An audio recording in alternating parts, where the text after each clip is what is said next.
में इंजीनियरिंग कर रहा था।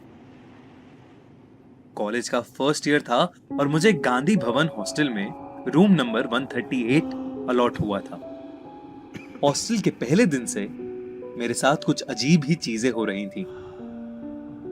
रोज सोने के बाद आधी रात में मुझे किसी लड़के के रोने की आवाजें सुनाई देती थी, जैसे कोई उस लड़के को बहुत बुरी तरह पीट रहा हो। कभी मुझे ऐसा लगता था कि मेरे रूम के अंदर कोई आया है और खिड़की के पास खड़े होकर मुझे बस घूरे जा रहा है। मुझे तब और ज्यादा डर लगने लगा जब मेरे रूममेट ने बताया कि उसे ऐसी कोई आवाजें सुनाई नहीं देती थी। शुरू के पहले महीने में हमें 4 दिन की छुट्टी मिली थी। कई लोग घर चले गए और हॉस्टल में बहुत ही कम लोग रुके थे। मेरा रूममेट भी घर चला गया था और मैं मेरे रूम में अकेला था।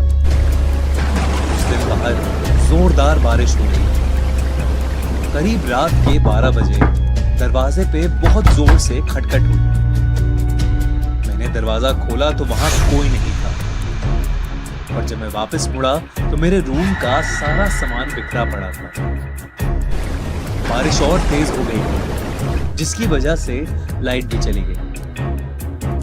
कुछ देर बाद दरवाजे पर और जोरों से खटखट हुई, लेकिन इस बार भी बाहर कोई नहीं था। तब मैंने देखा कि बगल वाला कमरा, जिस पर हमेशा ताला लगा रहता था, वो खुला पड़ा।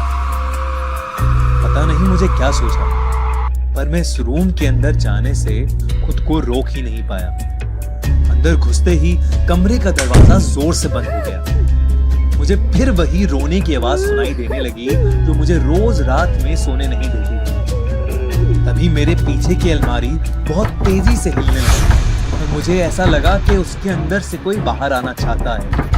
इतने में मुझे खिड़की टूटने की आवाज सुनाई दी और जैसे ही मैं पीछे मुड़ा, मुझे कड़कती बिजली की रोशनी में पंखे से लटकी एक लड़के की लाश दिखी।